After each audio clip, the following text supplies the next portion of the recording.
Hello students, welcome to our family M physics classes. আমি অংশুমান মন্ডল।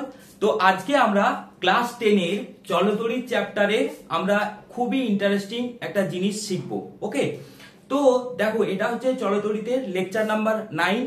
তোমরা যারা আগের ক্লাসগুলো করোনি তারা লেকচার নাম্বার 8 পর্যন্ত অবশ্যই করে নিও, তাহলে তোমাদের এই লেকচারটা বুঝতে খুবই সুবিধা হবে। তো আজকে যেটা আমরা শিখবো সেটা মেইনলি কি, সেটা মেইনলি হচ্ছে বৈদ্যুতিক যন্ত্রপাতি রেটিং। দেখবে তোমরা যখন বাজারে কোনো বৈদ্যুতিক যন্ত্রপাতি কিনতে যাবে, দেখবে সেখানে একটা জিনিস লেখা থাকে এরকম টাইপের। কিরকম দেখবে 220 ভোল্ট 100 ওয়াট বা 220 ভোল্ট 60 ওয়াট, এরকম একটা জিনিস লেখা থাকে ওই ইলেকট্রিক জিনিসটার উপরে। তো এই যে জিনিসটা লেখা থাকে 220 ভোল্ট 100 ওয়াট, এই ব্যাপারটাকেই বলা হয় ওই বৈদ্যুতিক যন্ত্রপাতির রেটিং। তো তাহলে যদি তোমাদের কোশ্চেন আসে বা যদি তোমাদের জিজ্ঞাসা করা হয় যে কোনো একটা বৈদ্যুতিক যন্ত্রপাতির রেটিং বলতে কি বোঝায়, তো তোমরা এই ডেফিনেশনটা একটু মনে রাখবে। দেখো এই বৈদ্যুতিক যন্ত্রপাতিটার গায়ে কার কার ভ্যালু দেওয়া আছে, একটা হচ্ছে ভোল্টেজের আর একটা হচ্ছে কিসের, ওয়াটের। ওকে, এটা হচ্ছে ভোল্টেজ আর এটা হচ্ছে ওয়াটের। তাহলে তোমাদের যদি জিজ্ঞাসা করা হয় বৈদ্যুতিক যন্ত্রপাতি রেটিং বলতে কি বোঝায়, তাহলে কি লিখবে, বৈদ্যুতিক যন্ত্রের গায়ে যে ভোল্টেজ ও ওয়াটের মান লেখা থাকে ওহাই হলো বৈদ্যুতিক যন্ত্রপাতি রেটিং। মানে সিম্পল, মানে ওই যে বৈদ্যুতিক যন্ত্রপাতিটা আছে তার গায়ে যে ভোল্টেজ ও ওয়াটের মান লেখা থাকবে সেটাই হচ্ছে তার রেটিং। ওকে, আচ্ছা, এরপর এখানে একটা খুবই ইন্টারেস্টিং কোশ্চেন আছে যে এই রেটিংটা কেন লেখা থাকে বা এই রেটিং থেকে আমরা কি জানতে পারি। তো দেখো এই রেটিং থেকে আমরা যেটা জানতে পারি সেটা হচ্ছে এখানে যে ভোল্টেজটা দেয়া থাকে, ওকে, সেই ভোল্টেজে ওই বৈদ্যুতিক যন্ত্রপাতিটা ম্যাক্সিমাম কাজ করতে পারে, তড়িৎ কার্য। তাহলে যদি এরকম কোশ্চেন আসে যে বৈদ্যুতিক রেটিং এর থেকে আমরা কি জানতে পারি বা বৈদ্যুতিক রেটিং এর তাৎপর্য কি, তাহলে তোমরা কি লিখবে বৈদ্যুতিক যন্ত্রটি কত ভোল্টেজে সর্বাধিক কার্য করে। কার্য বলতে এখানে ইলেকট্রিক ওয়ার্ক ডান বা ইলেকট্রিক কার্য। ওকে, তার মানে এখানে যে ভোল্টেজটা দেয়া থাকবে সেই ভোল্টেজে ওই যন্ত্রটা সর্বাধিক কার্য করবে। ওকে, এবং ওই অবস্থায় যন্ত্রটি তড়িৎ শক্তি ব্যয়ের হার কত হবে সেটা আমরা দেখতে পারি। তাহলে বৈদ্যুতিক যন্ত্রপাতি রেটিং থেকে আমরা কি কি জানতে পারি, বৈদ্যুতিক যন্ত্রপাতি রেটিং থেকে আমরা এটা জানতে পারি যে ওই বৈদ্যুতিক যন্ত্রটি কত ভোল্টেজে সর্বাধিক তড়িৎ কার্য করবে এবং ওই অবস্থায় ওর তড়িৎ শক্তি ব্যয়ের হার কতটা হবে সেটা আমরা জানতে পারি। ওকে, তো এই দুটো কোশ্চেন খুবই ইম্পর্টেন্ট। এবার ধরো কোনো একটা বৈদ্যুতিক যন্ত্রের গায়ে এরকম একটা রেটিং দেওয়া আছে 220 ভোল্ট 100 ওয়াট। তো এটার মানেটা কি, মানে এটাকে এবার যখন আমরা ম্যাথমেটিক্যালি বলবো, যে ভাষায় বলবো, সেই ভাষাটা কিরকম হবে। ওকে, তাহলে তোমরা কোশ্চেনটা লিখে রাখো এরকম যে কোনো একটা বৈদ্যুতিক যন্ত্রপাতির গায়ে 220 ভোল্ট 110 ওয়াট লেখা আছে, এই কথাটির তাৎপর্য কি। তাহলে ধরো কোনো একটা বৈদ্যুতিক যন্ত্রের গায়ে রেটিং করা আছে 220 ভোল্ট 110 ওয়াট, এরকম একটা রেটিং যুক্ত তোমরা বৈদ্যুতিক যন্ত্র দেখছো।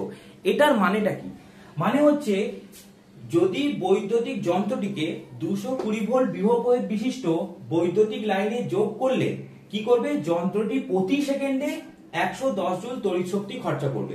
তাহলে তোমাদের যদি পরীক্ষায় কোশ্চেন আসে যে ধরো কোনো একটা বৈদ্যুতিক যন্ত্রের রেটিং 220 ভোল্ট 60 ওয়াট, এর মানেটা কি হবে, তাহলে এর মানেটা হচ্ছে কিভাবে করবে, বৈদ্যুতিক যন্ত্রটিকে 220 ভোল্ট বিভব বিশিষ্ট বৈদ্যুতিক লাইনে যোগ করলে যন্ত্রটি প্রতি সেকেন্ডে 60 জুল তড়িৎ শক্তি খরচা করবে। এখানে যে ভোল্টেজটা দেয়া থাকবে সেটা এখানে লিখবে, এখানে যে পাওয়ারটা থাকবে তার ভ্যালুটা এখানে লিখে দেবে। ওকে, এইটি তোমরা মনে রাখবে। তাহলে 220 ভোল্ট 110 ওয়াট মানে কি, মানে ওই বৈদ্যুতিক যন্ত্রটাকে যদি 220 ভোল্ট বিভবযুক্ত কোন একটা তড়িৎ বর্তনীতে যোগ করা হয় তাহলে ওই যন্ত্রটা প্রতি সেকেন্ডে 110 জুল তড়িৎ শক্তি খরচা করবে। ওকে, এটা তোমরা কিন্তু খুব ভালো করে মনে রাখবে। আচ্ছা, এরপর একটা জিনিস দেখো, আমি আগের লেকচারে বলেছিলাম, তোমরা হয়তো এটা জানো যে তড়িৎ ক্ষমতা আর তড়িৎ শক্তির মধ্যে একটা সম্পর্ক আছে। কি দেখো, তড়িৎ ক্ষমতা ইকুয়াল টু তড়িৎ শক্তি বাই হচ্ছে সময়। ওকে, যেটাকে আমরা এই তড়িৎ ক্ষমতাকে আমরা লিখেছিলাম পি দিয়ে, আর তড়িৎ শক্তিটাকে ই দিয়ে আর সময়টাকে হচ্ছে টি দিয়ে। এরপর আমরা এখান থেকে কতগুলো ফর্মুলা পেয়েছিলাম, সেই ফর্মুলাগুলো কিন্তু তোমাদের কিন্তু মনে রাখতে হবে। কি রকম ফর্মুলা? ধরো কোন একটা বর্তনীর বিভব প্রভেদ হচ্ছে ভি, ওকে, তাহলে ওই বর্তনীতে তড়িৎ ক্ষমতা কি হয়? পি সমান হয় ভি ইন্টু আই। এটা একটা ফর্মুলা। তাহলে কোন একটা তড়িৎ বর্তনীর দুই প্রান্তের বিভব পার্থক্য ভি এবং ওই বর্তনীতে যদি তড়িৎ প্রবাহ মাত্রা আই হয়, তাহলে তড়িৎ ক্ষমতা পি সমান হয় ভি ইন্টু আই। আবার দেখো ভি সমান আমরা কত জানি? আই ইন্টু আর। তাহলে এই ইকুয়েশনে যদি ভি এর জায়গায় আই আর বসাই, তাহলে পাওয়ারের ফর্মুলা আমরা কি পেয়ে যাবো? আই স্কোয়ার আর। এটা একটা ফর্মুলা। তাহলে এটা ফর্মুলা 1, এটা ফর্মুলা 2। আচ্ছা 3 নাম্বার দেখো, আমরা এখান থেকে আই সমান, এই ইকুয়েশন থেকে আই সমান বলতে পারি কত? ভি বাই আর। এবার এই আইটাকে যদি চেঞ্জ করে ভি বাই আর লিখি, তাহলে আরেও একটা পাওয়ারের ফর্মুলা পাই কত? সেটা হচ্ছে ভি স্কোয়ার বাই হচ্ছে আর। কেন? কারণ এখানে একটা ভি আছে, এটা ভি স্কোয়ার বাই আর। তো এই যে তিনটে ফর্মুলা পেলাম, P equal to V into I, okay, P equal to হচ্ছে ভি ইন্টু আই, এটা একটা formula, P equal to I square R, আর P equal to V square by R. এই তিনটে ফর্মুলা কিন্তু তোমাদের কিন্তু খুবই ইম্পর্টেন্ট।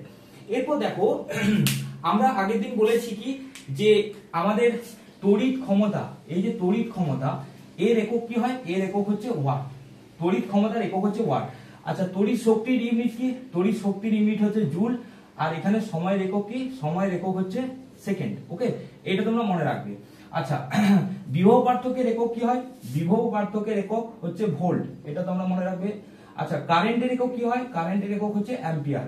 আচ্ছা রেজিস্ট্যান্সের একক কি হয়? রেজিস্ট্যান্সের একক হচ্ছে ওহম। এই কতগুলো টার্ম তোমরা কিন্তু একটু মনে রাখবে।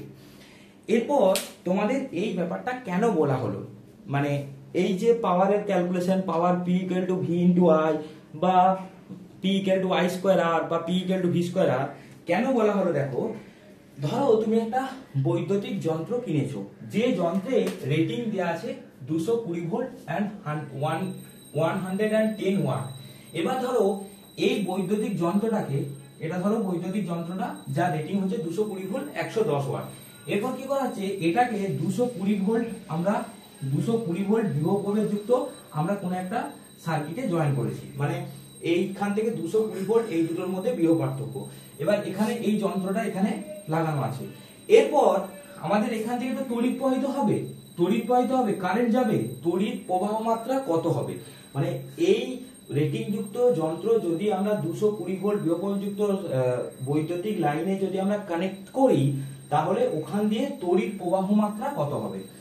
তো দেখো আমাদের কি কি দেওয়া আছে, এটা হচ্ছে আমাদের পাওয়ারটা, মানে তড়িৎ ক্ষমতা, এটা পাওয়ার দেওয়া আছে। আর এটা যে বিভব প্রভেদযুক্ত আমরা বর্তনীতে যোগ করছি, সেই বিভব প্রভেদটা এখানে দেওয়া আছে।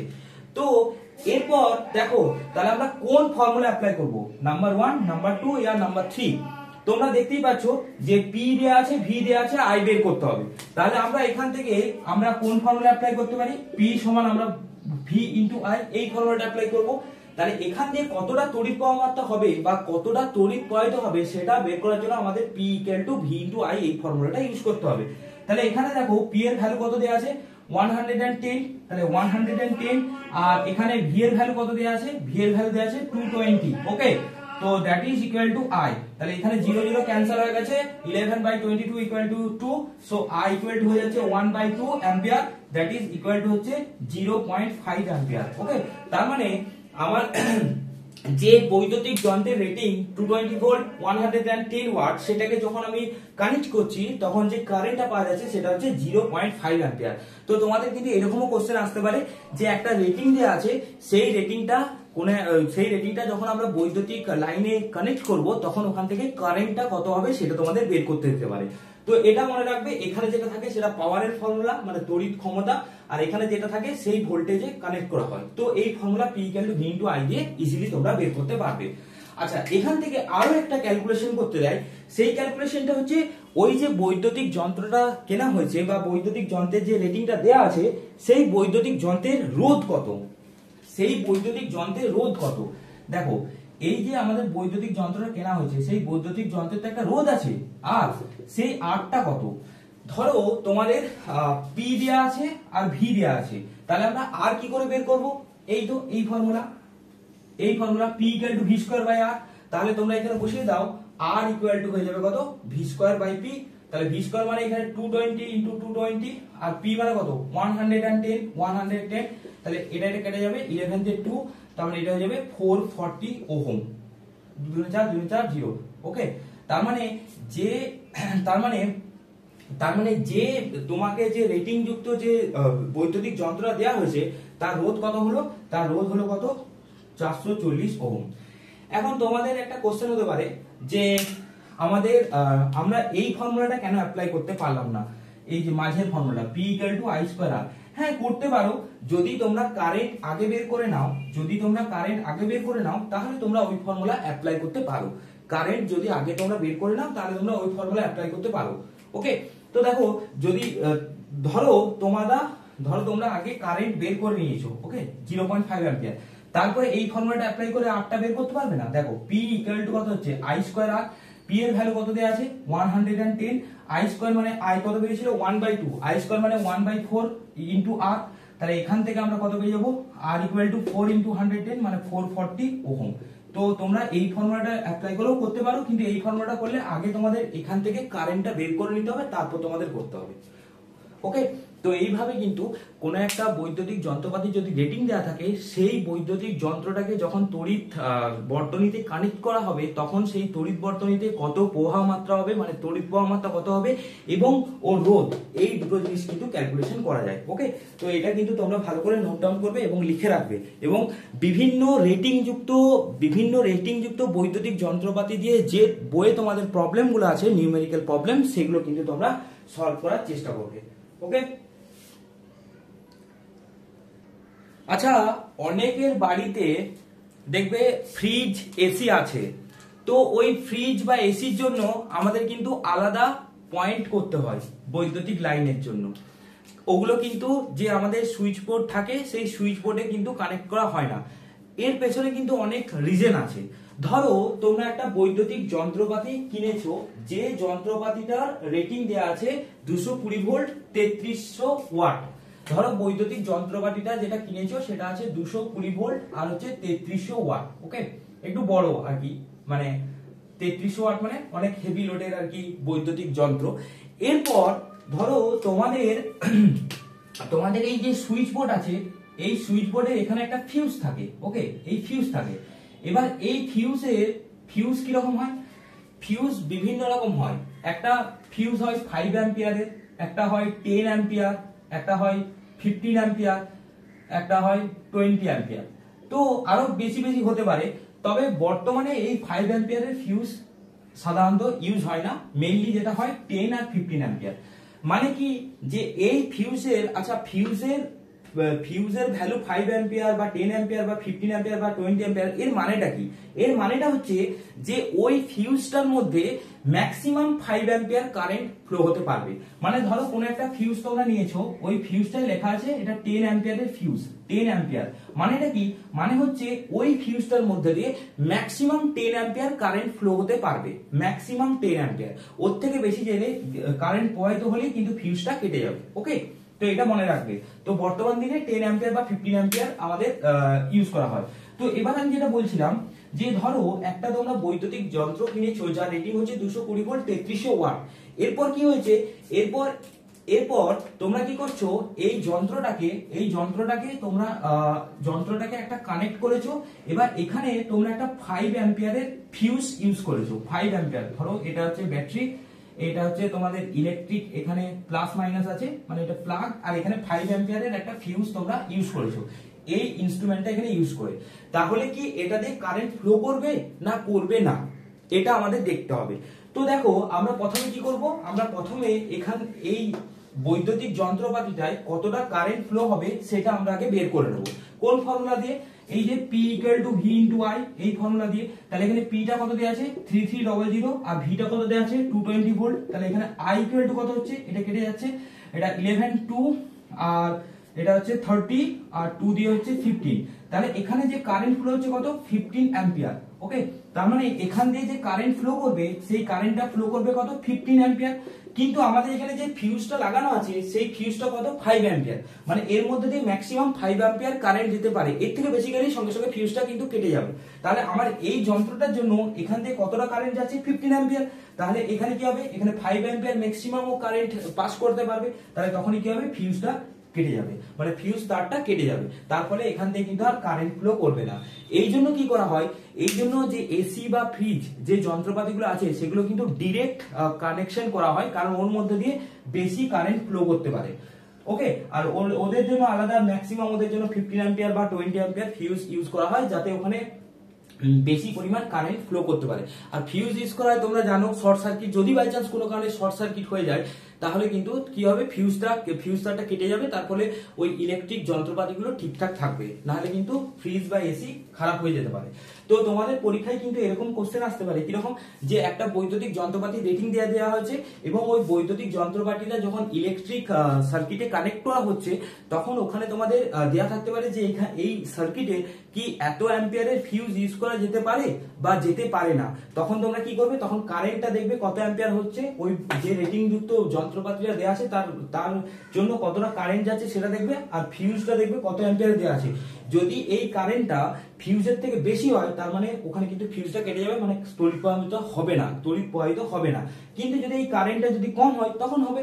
তোমরা এটা বাড়িতে করে দেখবে, যে ধরো একটা তোমাদের ইলেকট্রিক বৈদ্যুতিক যন্ত্রপাতি দেওয়া হয়েছে যার রেটিং আছে 220 ভোল্ট, ধরো 20 ওয়াট, এরপর এখানে তোমরা 5 অ্যাম্পিয়ারের ফিউজ ইউজ করেছো 5 অ্যাম্পিয়ারের, তাহলে কি এর মধ্যে দিয়ে তড়িৎ প্রবাহিত হবে, মানে এই সার্কিটটার মধ্যে দিয়ে তড়িৎ প্রবাহিত হবে না হবে না, এটা তোমরা বাড়িতে করবে। ওকে, এবং তোমরা এটা কমেন্ট সেকশনে জানাবে যে হ্যাঁ এর মধ্যে দিয়ে তড়িৎ প্রবাহিত হতে পারে কি পারে না। ওকে, নেক্সট এরপর আমরা যেটা জানবো বা শিখবো সেটা হচ্ছে 3 টাইপস অফ আমাদের বাতি আছে। একটা হচ্ছে ভাস্বর বাতি, একটা হচ্ছে সিএফএল, আর একটা হচ্ছে এলইডি। তাহলে তোমরা হেডিং দাও, ভাস্বর ল্যাম্প, সিএফএল এবং এলইডি। তো 3 টাইপের ল্যাম্প এখানে রাখা আছে, একটা হচ্ছে ভাস্কর ল্যাম্প, একটা সিএফএল আর একটা এলইডি।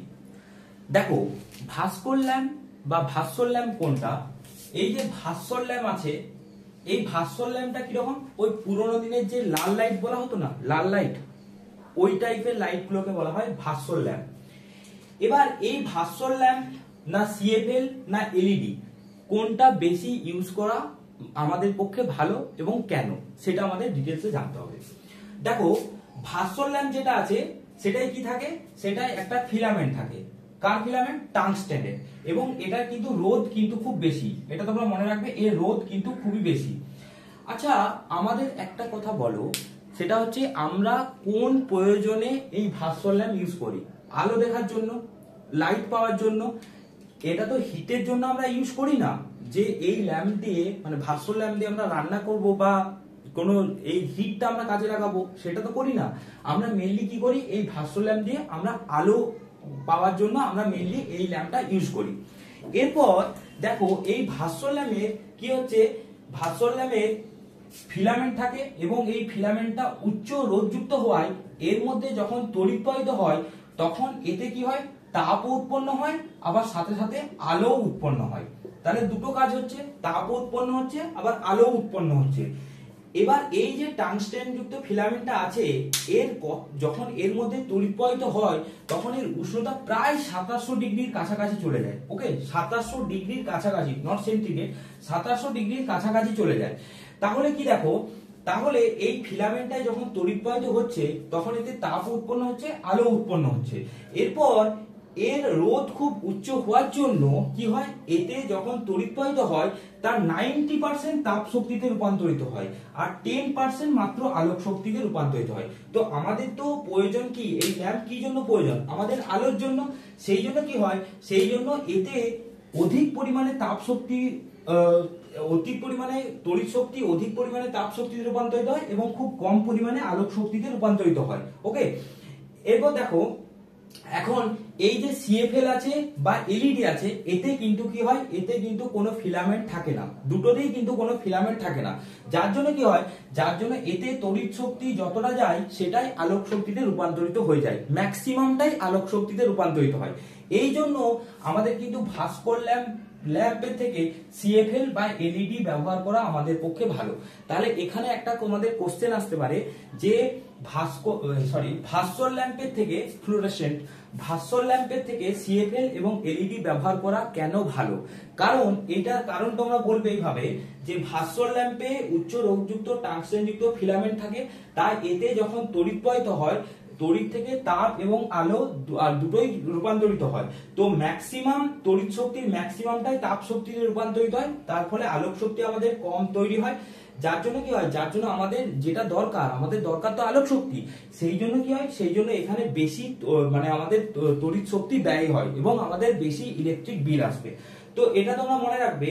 দেখো একটা 60 ওয়াটের ভাস্কর ল্যাম্প যা আলো দেবে, একটা 13 থেকে 15 ওয়াটের সিএফএল সেম আলো দেবে, আবার একটা 6 থেকে 8 ওয়াটের আমাদের এলইডি সেম আলো দেয়। তাহলে আমরা কেন ভাস্কর ল্যাম্প ইউজ করব? এটা ইউজ করলে আমাদের বেশি ইলেকট্রিক বিল আসবে, তার জন্য এটা কিন্তু আমরা ইউজ করব না। তার জায়গায় আমরা কি করব, সিএফএল বা এলইডি ইউজ করব। তো পরীক্ষায় যদি এই কোশ্চেনটা আসে যে ভাস্কর ল্যাম্পের থেকে সিএফএল বা এলইডি ইউজ করা কেন সুবিধাজনক, এটা তোমরা লিখবে। ওকে, এটা মনে রাখবে, এটা কিন্তু খুবই ইম্পর্টেন্ট কোশ্চেন। এরপর আসছি সিএফএল আর এলইডি। দেখো এটা অনেক দিন আগে ব্যবহার করা হতো, এটা অনেক দিন আগে 2000 আগে। তারপর যত দিন দিন উন্নত হয়েছে তত তারপর কি এসেছে, সিএফএল এসেছে। এই সিএফএল এর ফুল ফর্মটা তোমাদের কিন্তু খুব ইম্পর্টেন্ট। সিএফএল এর ফুল ফর্ম হচ্ছে কম্প্যাক্ট ফ্লুorescent ল্যাম্প, কম্প্যাক্ট ফ্লুorescent ল্যাম্প। এবার এটা কি রকম তৈরি, এটা দেখবে এই তোমরা যারা দেখতে চাও তারা ইলেকট্রিক দোকানে যাবে, বলবে একটা সিএফএল দেখাতে, দেখবে দেখিয়ে দেবে। এখানে কি থাকে, এখানে কাঁচের নল থাকে, এরকম কাঁচের নল থাকে এরকম।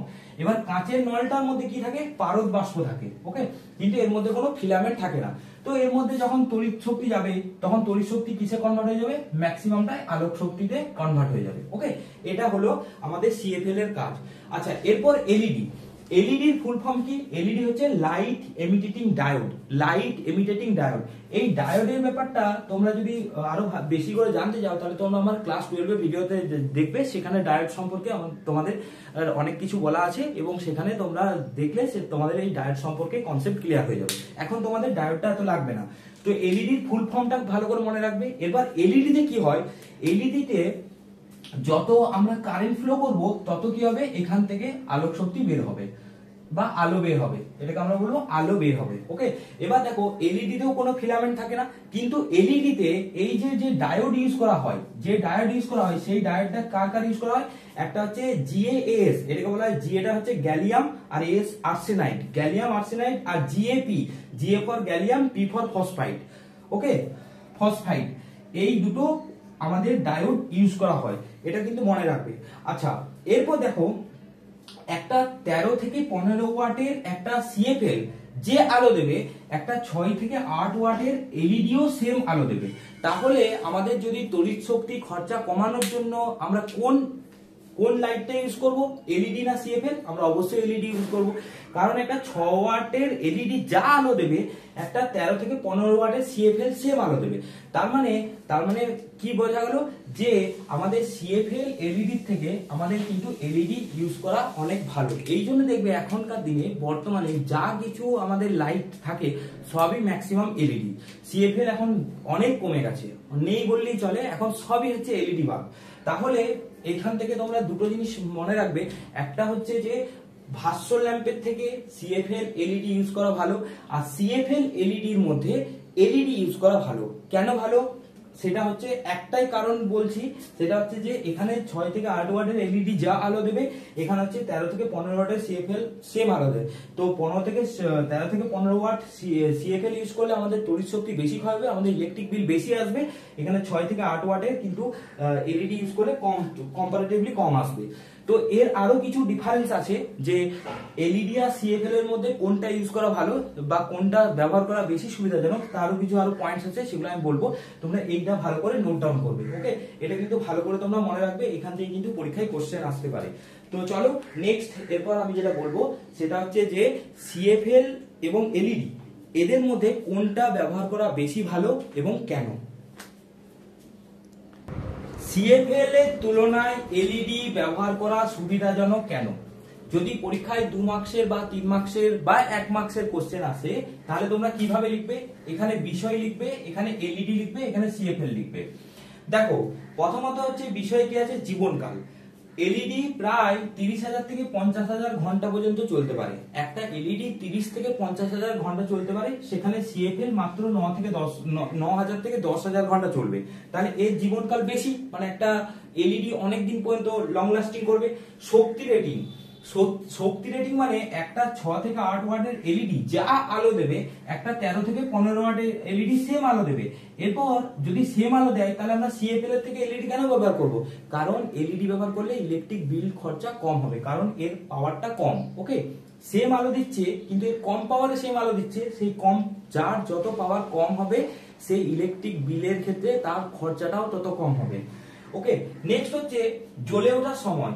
LED bulb switch just on করলে এলইডি বাল্ব জ্বলে যাবে, কিন্তু সিএফএল একটু টাইম লাগে। তাহলে ধরো এমন একটা ইমার্জেন্সি সিচুয়েশন এসছে, যে সিচুয়েশনে তোমাকে কিন্তু লাইটটা, মানে সুইচটা অন করার সাথে সাথে লাইটটা দেখতে হবে, মানে আলো জ্বলতে হবে, এরকম একটা সিচুয়েশন চলে এসছে। তো সেই সিচুয়েশনে কিন্তু সিএফএলটা ঠিকঠাক কাজ করে, একটু টাইম লাগবে, কিন্তু এলইডিটা ইনস্ট্যান্ট তখন লাইট দিয়ে দেবে। আচ্ছা, নেক্সট হচ্ছে গ্রিন হাউস। দেখো, সিএফএল এ CO2 গ্যাস বেশি উৎপন্ন করে, এলইডি তে প্রায় করে না বা খুবই কম। তাহলে গ্রিন হাউস গ্যাস কি করছে? আমাদের বিশ্ব উষ্ণায়নে অনেক হেল্প করে। গ্রিন হাউস গ্যাস আমাদের কি করে? বিশ্ব উষ্ণায়ন করে। আর বিশ্ব উষ্ণায়ন মানে তাপমাত্রা বাড়ছে, এখন দিন দিন এত তাপমাত্রা বেড়েছে যে কি বলবো। তো যাই হোক, তো সিএফএল আমাদের CO2 বেশি উৎপন্ন করে, এলইডি কম উৎপন্ন করে। তা আর দূষণটা কি হয়? সিএফএল এ কি হয়? পারদ থাকে, তাহলে সিএফএল এ পারদজনিত দূষণ একটা দেখা যায়, যেটা কিন্তু এলইডি তে দেখা যায় না। তো এতগুলো অ্যাডভান্টেজ দেখার পর, এতগুলো বিষয় আমরা যদি আলোচনা করি, তাহলে এখান থেকে আমরা এটা বলতে পারবো যে অবশ্যই এলইডি কিন্তু সিএফএল এর থেকে ব্যবহার করা কিন্তু সুবিধাজনক। ওকে, তবে একটা জিনিস তোমরা মনে রাখবে, এই যে ভাস্বর ল্যাম্প, সিএফএল আর এলইডি, দেখো ভাস্বর ল্যাম্পের দাম কিন্তু খুবই কম। ভাস্বর ল্যাম্পের দাম খুবই কম, তার থেকে সিএফএল এর একটু বেশি, তার থেকে এলইডির আর একটু বেশি। তো একবার যদি দাম দিয়ে এলইডি কেনা যায়, তাহলে কিন্তু আমাদের পক্ষেই সুবিধাজনক, কারণ ইলেকট্রিক বিল কিন্তু কম আসবে। ওকে, তো দামের দিক থেকে যদি দেখতে যাই, তাহলে কিন্তু ভাস্বর ল্যাম্প সবচেয়ে কম দাম, তারপরে সিএফএল, তারপরে হচ্ছে মানে তার থেকে একটু বেশি সিএফএল, আর তার থেকে একটু বেশি হচ্ছে এলইডি। ওকে, এটা তোমরা যদি প্র্যাকটিক্যাল দেখতে চাও, যে কোনো ইলেকট্রিক দোকানে যাবে, ইলেকট্রিক দোকানে গিয়ে জিজ্ঞাসা করবে যে ভাস্বর ল্যাম্প, সিএফএল এবং এলইডির কত দাম আছে, দেখবে ওরা বলে দেবে। আচ্ছা, তো কিন্তু কেন হয় সেটা হয়তো বলতে পারবে না, সেটা বলতে গেলে তোমাদেরকে কিন্তু এই জিনিসটা জানতে হবে। ওকে, তো এটা তোমরা ভালো করে নোট ডাউন করবে। এরপরে একটা ছোট্ট টপিক আছে, তারপরে এই লেকচারটা শেষ হবে। সেই টপিকটা করার পর তারপরে আমরা নেক্সট লেকচারে আমরা কিন্তু একটা আরো ইন্টারেস্টিং পড়বো, সেটা হচ্ছে ইলেকট্রোম্যাগনেটিজম, তড়িৎ চুম্বকত্ব। তো চলো এখন হেডিং দাও। এরপর আমরা যেটা পড়বো সেটা হচ্ছে যে দুটো রেটিংযুক্ত বাল্ব বা দুটো রেটিংযুক্ত কোনো একটা বৈদ্যুতিক যন্ত্র যদি শ্রেণী আর সমান্তরাল সমবায়ে লাগানো হয়, তাহলে কি হবে? এটা একটা খুবই ইন্টারেস্টিং প্রবলেম। কিরকম? এখানে একটা বাল্ব দেওয়া হচ্ছে যার রেটিং দেওয়া আছে 224 ওয়াট, আর একটা বাল্ব বি নেওয়া আছে যার 224 60 ওয়াট। ওকে, তো এটা বাল্ব এ আর এটা বাল্ব বি। প্রবলেমটা আগে শোনো, তারপর দেখবে খুবই ইজি। এরকম প্রবলেম পরীক্ষায় এলেও আসতে পারে। তো দেখো, প্রথমে এই বাল্বটা যখন আমরা কোনো একটা সার্কিটে কানেক্ট করব, ধরো এখানে আমি কানেক্ট করলাম, এটা 220 ভোল্ট। প্রথমে আমার এই বাল্বটার রেজিস্ট্যান্স কত হবে আমি বের করব।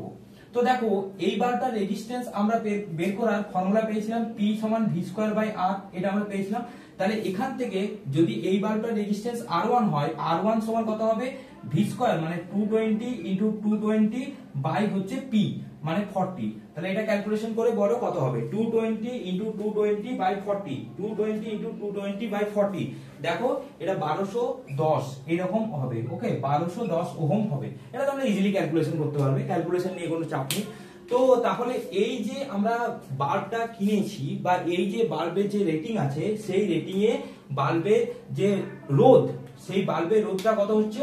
সেই বাল্বের রোধটা হচ্ছে কত 1210 ওহম। ওকে, সাইমেলটেনিয়াসলি এই যে বাল্ব বি আছে, এই বাল্ব বিটাকেও যদি আমরা একটা সার্কিটে কানেক্ট করি, তাহলে এর রোধ যদি R2 হয়, তাহলে এখানে R2 সমান কত হবে, সেম 220 ইনটু 220 বাই হচ্ছে 60 এত ওহম। এটা ক্যালকুলেশন করে বলো কত হচ্ছে, 220 ইনটু 220 ইনটু 220 ইনটু 220 বাই হচ্ছে 60। তোমরা ভিডিওটা পজ করে ক্যালকুলেশনটা নিজেরা করবে। ওকে, তো এটা করলে হবে 806.67 ওহম। ওকে, তাহলে আমাদের এটা ক্যালকুলেশন জাস্ট ইজি ক্যালকুলেশন। তাহলে এর যে রোধটা বেরোচ্ছে R2 সেটা কত বেরোচ্ছে 806.67 ওহম। ওকে, তাহলে আমরা কি করলাম, দুটো বাল্ব আমরা নিলাম, দুটো বাল্বের রেটিং দেওয়া আছে, একটা হচ্ছে 220 ভোল্ট, একটা হচ্ছে 40 ওয়াট, আর একটা হচ্ছে 220 ভোল্ট 60 ওয়াট, যা রোধটা আমি বের করে নিলাম। তো এখানে তোমরা দেখতে পাচ্ছ যে বাল্ব এ আছে, সেই বাল্ব এ রোধটা কিন্তু বেশি। এখনো কিন্তু এর কোশ্চেনটা আসা হয়নি। এরপর কি হচ্ছে, এই দুটো বাল্বকে একবার শ্রেণী সমবায়ে যুক্ত করা হচ্ছে। ধরো এই দুটো বাল্ব আছে, এই দুটো বাল্বকে একবার শ্রেণী সমবায়ে যুক্ত করা হচ্ছে। এটা আমাদের বাল্ব এ আর এটা হচ্ছে আমাদের বাল্ব বি। ওকে, এই দুটোকে আমাদের শ্রেণী সমবায়ে যুক্ত করা হচ্ছে। দেখো এটা শ্রেণী সমবায়ে যুক্ত করা হচ্ছে কারণ এর এন্ডের সাথে এর ফ্রন্ট কানেকশন আছে। এর রোধ আমাদের পাওয়া গেছে R1 আর এর রোধ পাওয়া গেছে আমাদের R2। এখানে 220 ভোল্ট অ্যাপ্লাই করা হয়েছে। আচ্ছা, একটা জিনিস মনে রাখবে, শ্রেণী সমবায়ে কি হয়, শ্রেণী সমবায়ে এর মধ্যে দিয়ে যা কারেন্ট ফ্লো হবে এর মধ্যে দিয়েও কিন্তু সেম কারেন্ট ফ্লো হবে, কারেন্ট কিন্তু সেম ফ্লো হবে। আচ্ছা, এটা একটা কেস হলো। আরেকবার কি করা হচ্ছে, এই দুটো বাল্বকে সমান্তরাল সমবায়ে যুক্ত করা হয়েছে। তাহলে সমান্তরাল সমবায়ে যদি যুক্ত করি, এটা আমার একটা বাল্ব হলো, আর এটা একটা বাল্ব হয়েছে, আর একটা বাল্ব আমি এখানে কানেক্ট করে দিই এইভাবে। এটা একটা বাল্ব, বাল্বটা উল্টো দিকে কানেক্ট করা হয়েছে, কোনো অসুবিধা নেই, কোনো প্রবলেম নেই। আর এরকম এটা হচ্ছে 220 ভোল্ট। ওকে, 220 ভোল্ট। তো সমান্তরাল সমবায়ের ক্রাইটেরিয়াটা কি, সমান্তরাল সমবায়ে কি হয়, মানে এই বাল্বটার মধ্যেও যা পোটেনশিয়াল ডিফারেন্স পাবে, এই বাল্বটার মধ্যেও পোটেনশিয়াল ডিফারেন্স সেম হবে। এখানে যদি কারেন্ট আই যায়, সেই কারেন্টটা কিন্তু এখানে ডিভাইড হয়ে যায়, কারেন্ট কিন্তু ডিভাইড হয়, কিন্তু এই পোটেনশিয়াল ডিফারেন্সটা সেম হয়। মানে এই দুটোর অ্যাক্রসে যা পোটেনশিয়াল ডিফারেন্স হবে, এই দুটোর অ্যাক্রসেও পোটেনশিয়াল ডিফারেন্স সেম হবে। মানে 220 ভোল্ট হলে এই দুটো পয়েন্টেও 220 ভোল্ট, এই দুটো পয়েন্টেও 220 ভোল্ট। ওকে, কোশ্চেনটা হচ্ছে যে যখন আমি শ্রেণী সমবায়ে দুটো বাল্বকে জয়েন করব, তখন বাল্ব এ আর বাল্ব বি এই দুটোর মধ্যে কোন বাল্বটা বেশি উজ্জ্বল জ্বলবে। আবার যখন সমান্তরাল সমবায়ে যুক্ত করব, তখন বাল্ব এ আর বাল্ব বি এই দুটোর মধ্যে কোন বাল্বটা বেশি উজ্জ্বল ভাবে জ্বলবে। তো দেখো, বেশি উজ্জ্বল ভাবে জ্বলবে সেটা আমরা ক্যালকুলেশন কি করে করব, সেটা ক্যালকুলেশন করব যে এর অ্যাক্রসে কতটা পাওয়ার কনজিউম হচ্ছে আর এর অ্যাক্রসে কতটা পাওয়ার কনজিউম হচ্ছে। একবার শ্রেণী সমবায়ে করব, একবার সমান্তরাল সমবায়ে করব। তাহলে দেখো, এর যদি রোধ R1 হয়, এর মধ্যে দিয়ে কারেন্ট সেম যাবে। তাহলে তোমরা বলো তো, এই যখন বাল্ব দুটোকে শ্রেণী সমবায়ে কানেক্ট করা হচ্ছে, তখন যে এ বাল্বটা আছে, সেই এ বাল্বের পাওয়ার বেশি হবে না বি বাল্বের পাওয়ার বেশি হবে। দেখো, আমরা মানে পাওয়ার বেশি বলতে পাওয়ার কনজিউম, কতটা পাওয়ার ও কনজিউম করছে, মানে তড়িৎ ক্ষমতা কতটা ব্যয়, তড়িৎ ক্ষমতা কত হচ্ছে, মানে তড়িৎ শক্তি কতটা ব্যয় হচ্ছে। তো দেখো, আমরা জানি পাওয়ার প্রপোর্শনাল টু কি হয়, পাওয়ার প্রপোর্শনাল টু বা পাওয়ার ইকুয়াল টু হয়, আমরা ফর্মুলাটা জানি কত, I²R। এবার দেখো, এটাতেও কারেন্ট যা যাচ্ছে, এটাতেও কারেন্ট সেম যাচ্ছে, তাহলে পাওয়ারটা কার উপর ডিপেন্ড করছে, রোধের উপর। তাহলে এই দুটোর মধ্যে যা রোধ বেশি হবে তার পাওয়ার কনজিউম বেশি হবে, এই দুটোর মধ্যে যা রোধ বেশি হবে তার পাওয়ার কনজিউম বেশি হবে। তো রোধ কার বেশি, R1 এর, তার মানে এর পাওয়ার কনজিউম মানে বেশি পরিমাণে পাওয়ারটা ও গ্রহণ করছে। তার মানে কি হবে, তার মানে এই বাল্বটা তখন কিন্তু অধিক উজ্জ্বল ভাবে জ্বলবে। ওকে, কেন, এটা কিন্তু তোমরা রিজনটা লিখবে যে রোধ যার যত বেশি হবে সে তত পাওয়ার কনজিউম করে, সে তত পাওয়ার কনজিউম করে। মানে এখানে তোমরা বলতে পারো P1 গ্রেটার দেন হচ্ছে P2, এটা হচ্ছে পাওয়ার কনজিউম, কতটা ও তড়িৎ শক্তি ক্ষয় করতে পারবে সেই হলো। তো তাহলে এটা বলবে যে যার যত রোধ বেশি, শ্রেণী সমবায়ে যেহেতু তড়িৎ প্রবাহটা একই হয়, তাই রোধ যার যতটা বেশি সে তত পাওয়ার কনজিউম করে, আর যত বেশি পাওয়ার কনজিউম করবে তত কি হবে, তত ও উজ্জ্বল ভাবে জ্বলবে, তত ও ব্রাইট হবে। তার মানে এখানে বাল্ব এটা কিন্তু বেশি উজ্জ্বল ভাবে জ্বলবে। ওকে, তার মানে দুটো বাল্ব যদি থাকে, দুটো বাল্বের যদি রেটিং দেওয়া থাকে, তাহলে যে বাল্বের রেটিং এ ওই আমাদের ওয়াটের ভ্যালুটা কম হবে, এই ওয়াটের ভ্যালুটা কম হবে, সেই বাল্বটা কিন্তু বেশি জ্বলবে। ওকে, কারণ ওখানে রোদটা দেখো বেরিয়েছে কত, 1210। ওকে, তাহলে শ্রেণী সমবায় কি হবে, এই দুটো বাল্বের মধ্যে এই বাল্বটা উজ্জ্বল ভাবে জ্বলবে। এরপর তোমরা বলো তো সমান্তরাল সমবায় তাহলে কি হবে। দেখো সমান্তরাল সমবায়ে এর ক্ষেত্রে দেখো সমান্তরাল সমবায়ে কি হয়, কারেন্টটা ডিভাইড হয়ে যায়, তাহলে কারেন্ট দিয়ে আমাদের কাজ নেই। আমাদের এখানে পাওয়ারের ফর্মুলাটা কি করব, মানে কে কতটা পাওয়ার কনজিউম করবে তার ফর্মুলাটা অ্যাপ্লাই করব v²/r, p = v²/r। মানে এর ক্ষেত্রে যতটা পাওয়ার কনজিউম করবে সেটা হবে v²/r1, এর ক্ষেত্রে পাওয়ার যতটা কনজিউম করবে সেটা হচ্ছে v²/r2।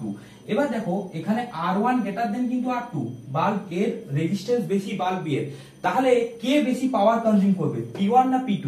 কে বেশি পাওয়ার কনজিউম করবে, সেটা হচ্ছে যে বাল্ব বিটা আছে, সেই বাল্ব বিটা বেশি পাওয়ার কনজিউম করবে।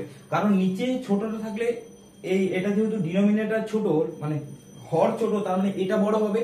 তার মানে যেহেতু r1 r2, তাই কি হবে, তাই বাল্ব বিটা বেশি পাওয়ার কনজিউম করবে, তাই এই যে 60 ওয়াটের যে বাল্বটা আছে, এই 60 ওয়াটের বাল্বটা কিন্তু বেশি উজ্জ্বল ভাবে জ্বলবে। ওকে, বেশি উজ্জ্বল ভাবে জ্বলবে।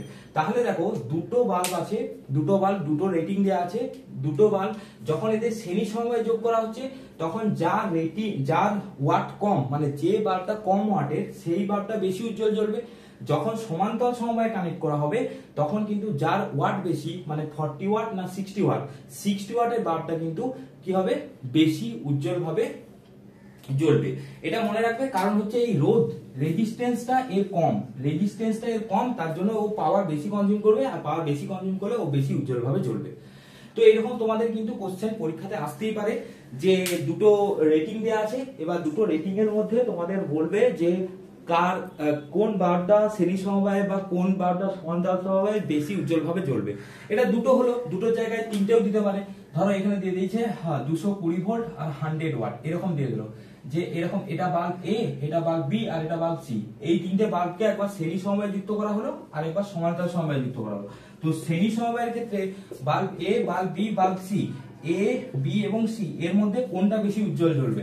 আর সমান্তরাল সমবায়ের ক্ষেত্রে বাল্ব এ, বাল্ব বি আর বাল্ব সি, এই তিনটের মধ্যে কোনটা বেশি উজ্জ্বল ভাবে জ্বলবে, এরকমও দিতে পারে। এটাও কিন্তু তোমাদের আসতে পারে। ওকে, তো এটা একটা ভালো কোশ্চেন, এটাও পরীক্ষায় আসতে পারে। তাহলে তোমাদের মোটামুটি এই লেকচারটা এই পর্যন্তই থাকবে। এরপরে যে লেকচারটা আসবে, লেকচার 10, সেটা খুবই ইন্টারেস্টিং হবে, যেটা তড়িৎ চুম্বকত্ব। সেখানে ভ্যারাইটি টাইপসের মানে থিওরি আছে, কনসেপ্ট আছে। তো সেটা তোমরা আশা করছি সেটা তোমরা খুব ভালোভাবে এনজয়ের সাথে করতে পারবে। তো ঠিক আছে, এই যে লেকচার 9 আছে, এই লেকচার 9 পর্যন্ত ভালো করে করো, তারপরে দেখা হচ্ছে তোমাদের লেকচার 10-এ নতুন কিছু নিয়ে। ভালো থেকো, ভালো করে পড়াশোনা করো, নোট ডাউন করবে সবকিছু। দেখা হচ্ছে তাহলে নেক্সট লেকচারে নতুন নিয়ে তড়িৎ চুম্বকত্ব।